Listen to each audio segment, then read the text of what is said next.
Most bankers aren't ready to help you until after their third cup of coffee. But with Central National Bank's after-hours service, you don't have to wait for the bank lobby to open to get help. You can contact us from 6 to 8:30 in the morning or from 5 to 10 in the evening, and we'll connect you to a real, live, local person who can answer questions and fix problems 7 days a week. Bank different. Bank Central. Central National Bank. Member FDIC. This is a Rogue Media Network podcast.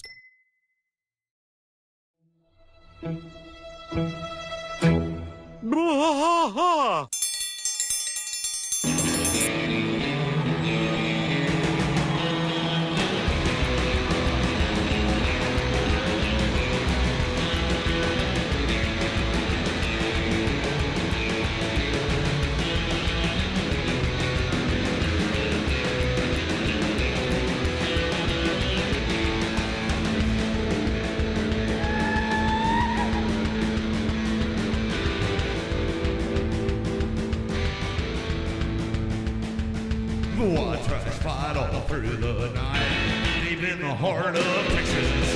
The trailer park is nice and dark, deep in the heart of Texas. That drinks his brew and he spits his chew, deep in the heart of Texas. The TV blares, but no one cares, deep in the heart of Texas. Here we go!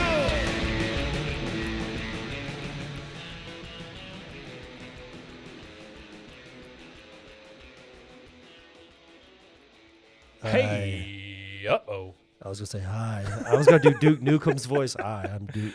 Dude, it went away. Hey, everybody. Welcome to WA, Welcome to King of the Hill podcast. I'm Mike. And I'm Rusty. And he's Duke Nukem. I'm Duke Nukem. Okay, so Is that all the balls you got? I'm very much looking forward to this redo, or continuation of the series or whatever. I'm ready for it. Hopefully we get it sooner than later.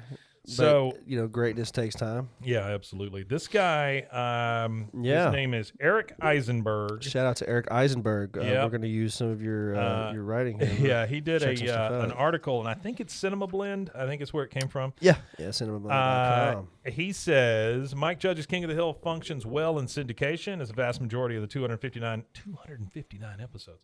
Yeah, there is 259 episodes that we have to discuss. We've discussed a lot.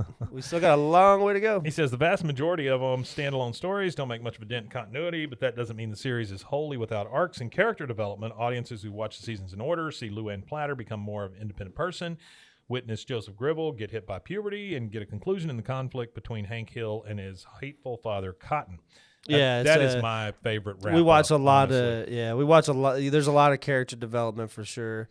And like you said with Luann, we watched Luann from being this angsty teenager, getting all these emotions and stuff, getting removed from the home and having to live with Peggy and Hank. And then by the end of the season, she's having a kid. By the end of the series, she's got a kid and a husband and her own little spot. And she really matured. She's probably honestly one of my favorite character arcs in the whole show. Oh, she is. As far as like she's the how only she one develops. that grew the most. Yeah, honestly. she seems to have grown the most as an individual, and she had a long way to go too. So the first one that it has for us is Hank Hill, and where we kind of leave off with Hank.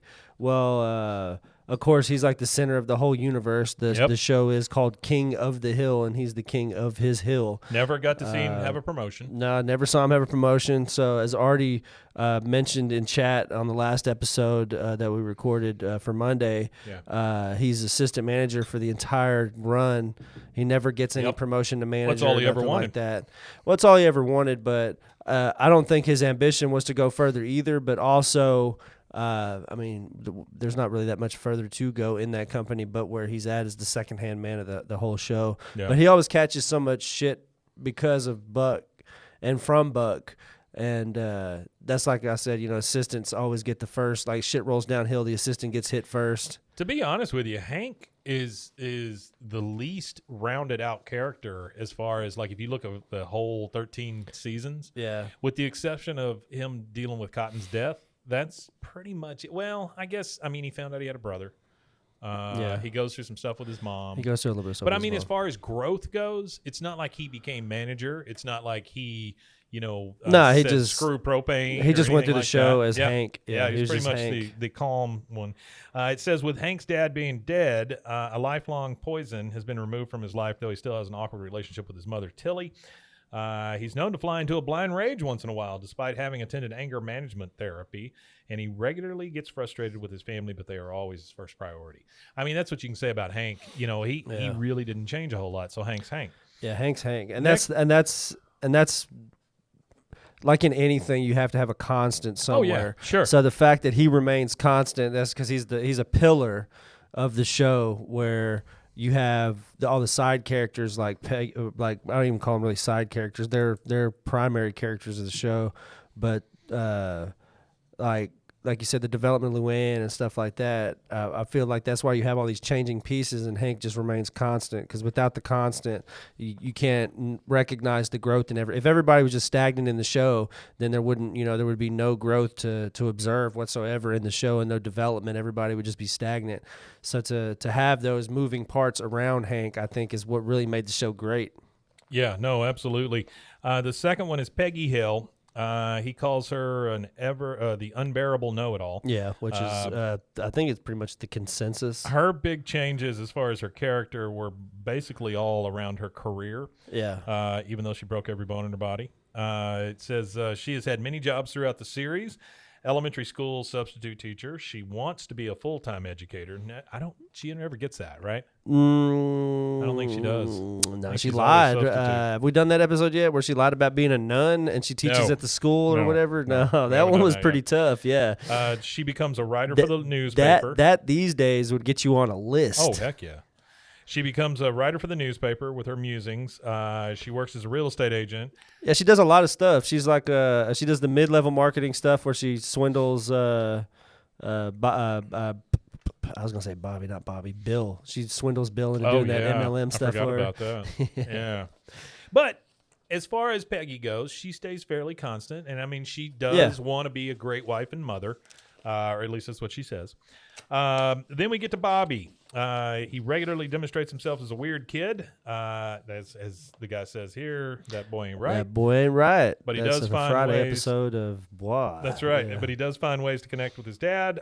He's a fan of the Dallas Cowboys, or he works with him on the rose growing competition. Yep. And then in Sirloin to Love, the episode that was created to be the series finale, they find common ground over a deep appreciation for beef, with Bobby showcasing an innate expertise in meat grating. Yeah, see, that's the thing. Like, what I find hilarious about the dynamic between Bobby and Hank is that all of these things that Hank would love to be able to do, not everything because he's not very good at sports, but all the auxiliary stuff that Hank likes, like stuff to do with meat and shooting and, stuff like that, Bobby always excels. Anytime it's like you said, he excelled at the butcher thing where you go in and they look at the meat on a cow and all that stuff, like in that episode. And then the episode where they go shooting, he was just like he was a shooter, like the DC sniper taking everything out. He was on point, accurate. You know what I mean? So imagine how crazy that was. Just living in Virginia and there's like some dude just riding around in a car, laying in the back of the trunk, shooting people. But yeah, so Bobby, and then Bobby, when he does the comic and stuff like that, I feel like he takes the most chances. That's the big one. He takes the most chances. I hope he's still doing like open mics and stuff like that, Yeah, but he's somebody who gets the job done. Yeah, Dale you're and right, Nancy Gribble. She maintained her ongoing affair with John Redcorn. Of course, then she gives Nancy it up. Boys, she does give him up. Which I'm glad they did it early. That's one of the things that I really like about the whole dynamic of that is they didn't let it drag on because the show still goes on for another 8 seasons after this. So this is after season 4. Yeah, so they don't. They don't drag it out. They cut it off pretty quick because I'm sure by that point everybody was kind of like. The audience at the time when it was airing was probably like, oh, this is kind of you're coming off of the scandal with Hillary Clinton and Bill Clinton around this time, so a lot of women are not really cool with the whole like cheating thing and how it was accepted in the national light like that. So I feel like with this Nancy thing, she was probably starting to be like a hated character, and they wanted to try to redeem her, which I think she redeems herself. I think she redeems herself So I agree. I think she does kind of redeem herself. in a way. I mean, it's hard to redeem yourself after lying to somebody about a biological child or them raising somebody else's child for that long and not ever telling them. Yeah. But she's redeemed herself as far as you can in that situation. That's true. That's true. And their marriage does hold pretty strong. It says here throughout. The Yeah, end it of the does. show. It does. They seem to be, out of all of the marriages you see in the show, theirs seems to be the most functional. My question, like he brings up here, is that Dale can't support himself and his paranoia-driven schemes via his failing exterminator business, and Nancy is the one who maintains a steady job as a news anchor. Yeah. So I mean, she's the breadwinner. Yeah. My question is, does he really know, and he can't like step outside of the fact that he'd have to take care of himself? I think he's somebody who could probably be on a Social Security check very easy. Yeah, that's true. Chantel said that she likes how they teased at the temptations of the affair throughout the rest of the show. Oh, yeah, how they sure. always kind of had the Sure. real tense moments, and it always seemed more like John Redcorn. Well, that's what I was going to say. I think it was more Redcorn, expressed by him Yeah. how he wished he wanted that, it more than anything. Yeah. And then that weird episode where he tries to it was the native, it was The the Vision the Quest native thing? episode where he tries to do all that with Joseph. with Joseph. Yeah. And of course, Johnny Hardwick You're passed. a creep. Yeah, you're a creep. Johnny Hardwick passed, and so Yep. we're really going to miss him. But he did do some work on it before he died. We'll just see how that. That's happens. what I'm most curious of is how they no kidding, right? who they find, because they did find somebody to replace Justin Roiland after he had his scandal, and I've listened to the new season voices for Rick and Morty, and you can't tell the difference. Honestly, you cannot. I feel like they will find somebody who will do an excellent job in redeeming the character after Johnny's passing, and us not being able to, I don't know if redeeming was the right word, as not being able to have Johnny Hardwick reprise his role. Rest in peace to Johnny for that. Yeah, no kidding. For his dedication to his craft. I feel like this was his magnum opus, was this TV Oh, show. sure. This Yeah. was like his that and the videos he did his online. best body of work. were I feel great. like was this show. He's got a bunch of great stuff, but all of his stuff that he does that is great online, Yeah. all based It's around the basically Dale Gribble sitting character. at a piano, Because all that kind of stuff, yeah. he was a Daniel Day-Lewis of voice acting. He was true method. He was really. There was blurred lines between where everybody else, once they stepped out of their character, they were who they were, whereas the lines were blurred between Johnny Hardwick and Dale Gribble and all of the character itself. I mean, he was probably a Dale Gribble-esque human being without the extreme madness. I guess he probably had an element of it. Well, I think that it's like they said, the character was based on him, not the other way around. Yeah. So he was always that guy. Okay, so then we go to, of course, Joseph.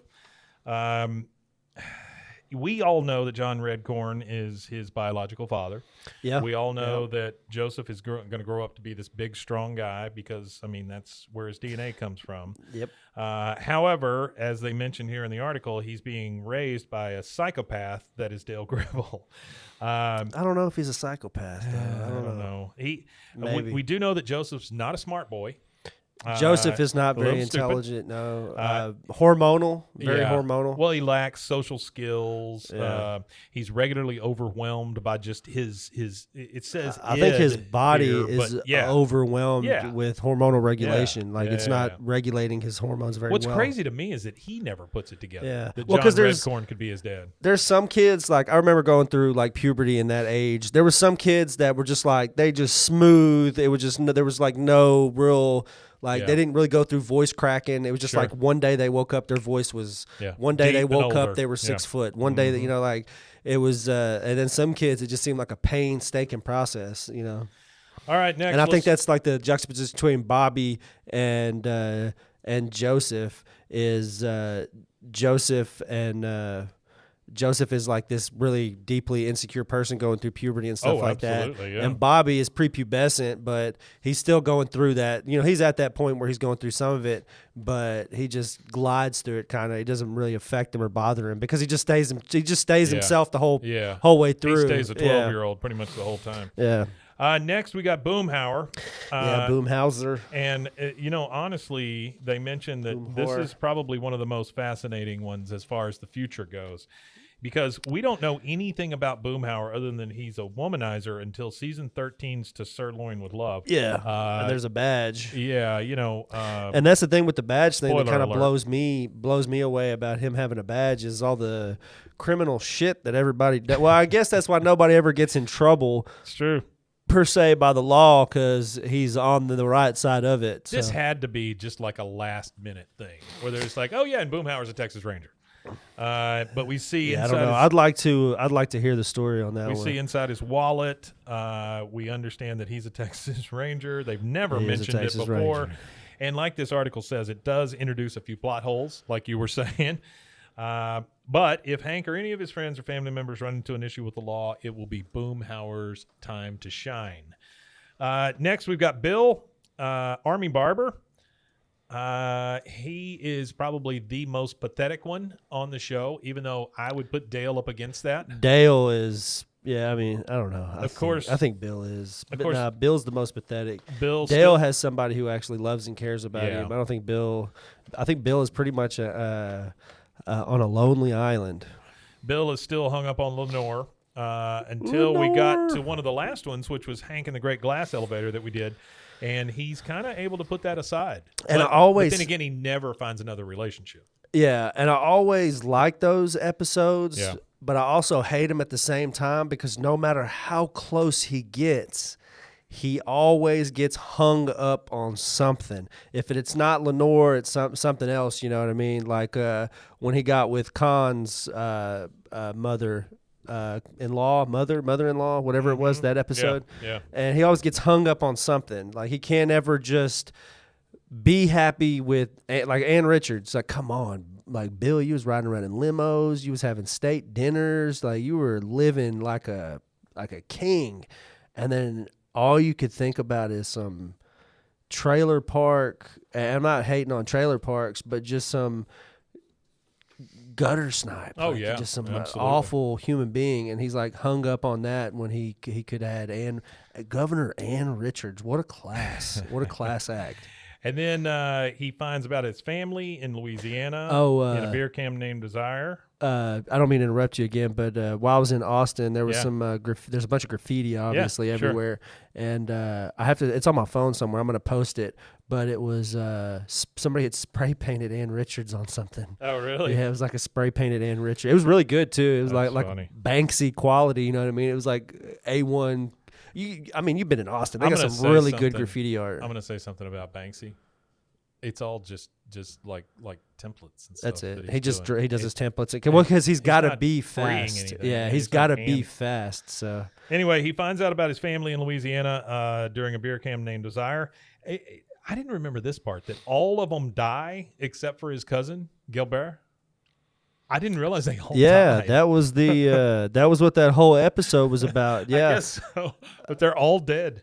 yeah, because he goes to go find the heir. He goes to like go find to make the new heirs to the Yeah. Gilbert Delafontaine. Oh, I guess that's true, huh? Yeah, because they was trying to pass him off to the Dixie Chicks. So we'll see what happens or with Bill. sorry, the Chicks. We'll see what happens with Bill, but I can't imagine a lot of big stuff has happened to Bill between the end of the show and now. Yeah. Khan and Min, they moved to Arlen late in season 1. They are frequent antagonists to the Hills because of their horrible attitudes.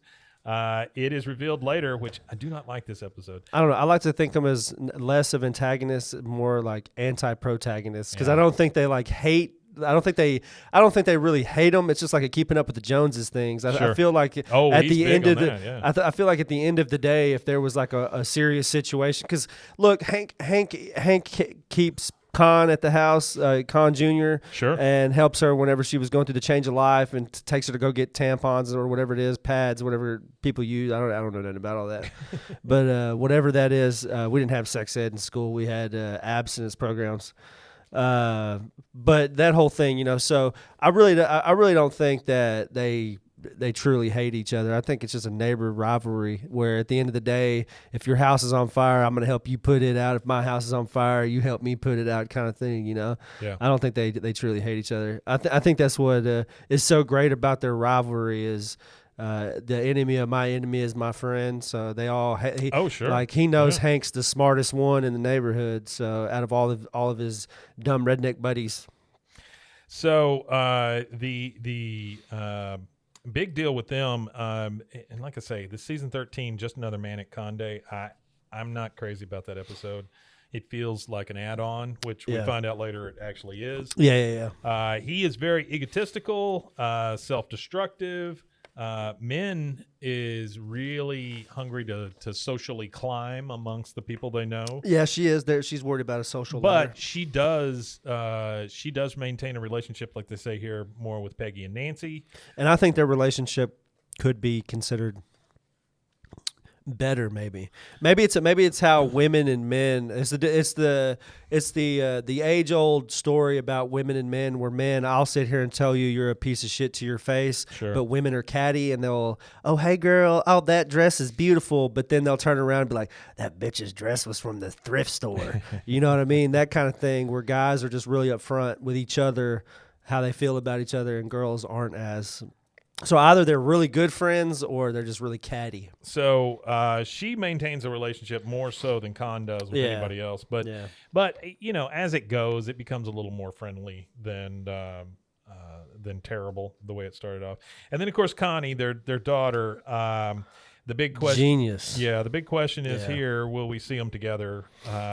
And what I didn't realize is they remained friends. They were good friends at the end, not necessarily romantic acquaintances. And so I don't know what's going to happen there, but I always think of them as being together. I do too, and I think that when they're together, we actually see how really smart Bobby is. Because if Bobby could keep up, like the way intelligence works.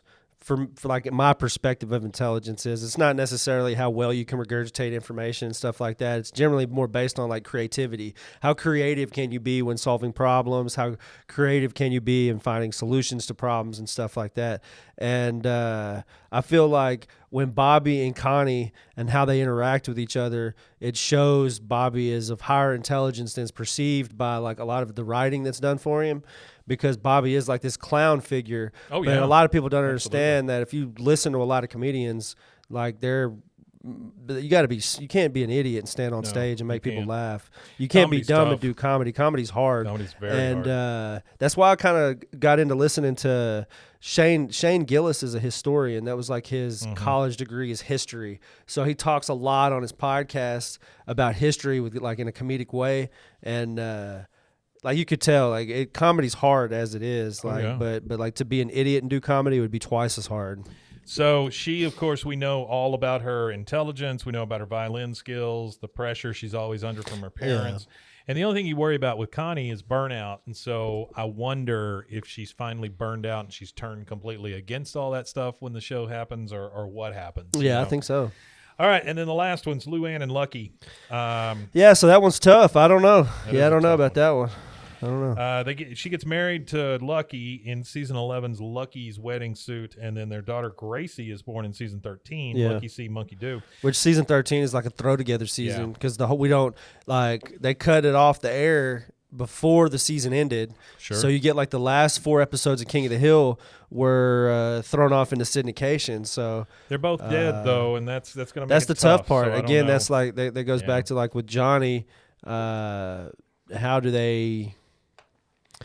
they do that? You know, do they find the voice, like somebody with a spot on voice? There's somebody out there. As much as everybody thinks, oh, there's nobody that could sound just like that, there may be nobody that can embody that character in the same way, but they'll always find somebody who could replicate the voice almost to the sure. T. Yeah.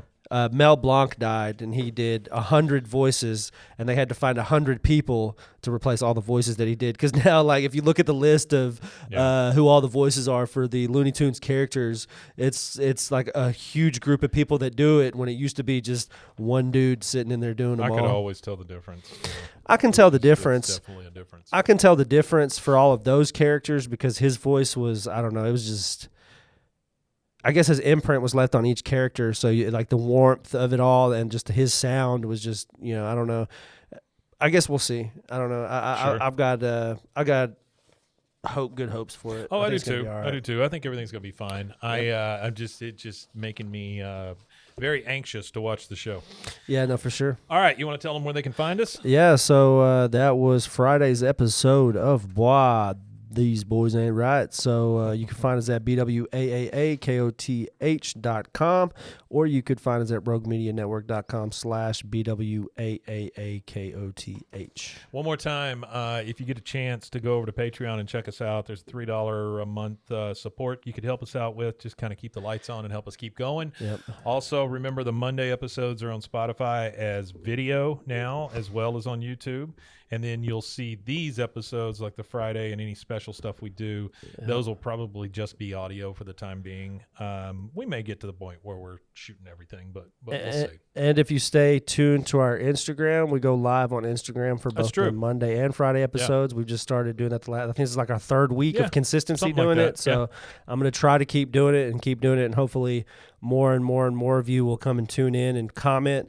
I do read out the comments and shout out, say what's up to people as we're doing it. So if you want to get a little bit more parasocial interaction and have a look into the behind the scenes with me and Mike, come join us on Instagram.com/BWAAAKOTH.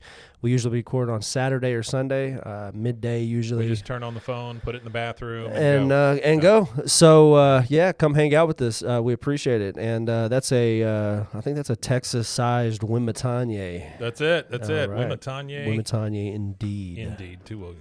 All right. To every one of us or something.